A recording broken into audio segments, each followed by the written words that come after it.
আমরা সাধারণত গার্মেন্টস আইটেমে হুডি ট্রাউজার যে ড্রসিংগুলো ইউজ করে থাকি, সেই ড্রসিংগুলো এই যে তৈরি হচ্ছে।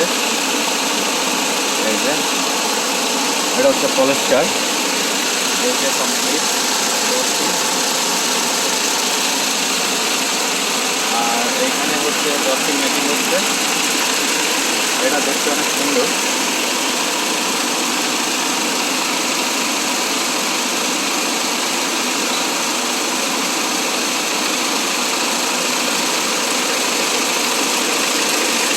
এটা হচ্ছে ঘূর্ণায়নের মাধ্যমে 1/1 এই যে এটা মেকিং হচ্ছে।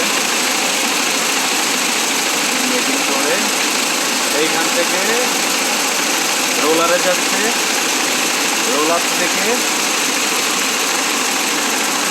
এটা টেনশন অ্যাডজাস্ট করে তারপর এই যে নাম করছে। তো এটা দেখতে আসলে অনেক অসাধারণ সুন্দর, ভালো লাগে।